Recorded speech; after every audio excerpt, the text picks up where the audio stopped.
আল্লাহ পাক তৌফিক দান করুন। ইনশাআল্লাহ আজকের লেকচার যাদের কানে যাবে, আমরা যদি না খেয়েও মরে যাই, আল্লাহ পাক না খেয়ে মারবেন না ইনশাআল্লাহ। রিজিক আছে, খাবো ইনশাআল্লাহ।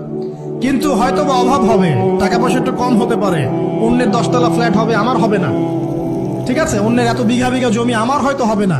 কিন্তু ইনশাআল্লাহ তাআলা এই যে দুনিয়ার মুসাফিরের জীবনটা, এটা মুসাফিরের জীবন না, মুসাফিরের জীবনটা কেটেই যাবে ইনশাআল্লাহ। কাটবে না, যে কোনো ভাবে কেটে তো যাবেই ইনশাআল্লাহ। এই যে পরকালের জীবনটা একটা চেতনার শক্তি, জানেন, দুনিয়াতে যত বাধা বিভক্তি আসুক, গাল মন্দ খান, গিবক তহমত খান, কষ্ট হোক, নির্যাতন হোক, একটা বিষয় মনের মধ্যে শান্তি দেয়। কি শান্তি? যে এই দুনিয়ার জীবনটা তো আর চিরস্থায়ী নয়, এটা তো আর সারা জীবন থাকবে না। ইনশাআল্লাহ এই অবস্থা আস্তে আস্তে পরিবর্তন হয়ে যাবে। ফাইন্না মাআল উসরি ইউসরা, পরকালে ইনশাআল্লাহ পাবো। দুনিয়াতে না পেলে কি হয়েছে, পরকালে পাবো ইনশাআল্লাহ। যুবক ভাই, এসব জেনা ছেড়ে দেন, আল্লাহ রাব্বুল আলামিন আপনার জন্য হুর রেখেছেন জান্নাত, ইনশাআল্লাহ পাবেন ইনশাআল্লাহ। এটা ছেড়ে দেন, সুদ ছেড়ে দেন, আল্লাহ পাক আপনার জন্য হাউজে কাউসার রাখছে ইনশাআল্লাহ, ঠিক আছে। অন্যায় পাপ ছেড়ে দেন, আল্লাহ রাব্বুল আলামিন আপনার জন্য জান্নাত রেডি করে রাখছে ইনশাআল্লাহ।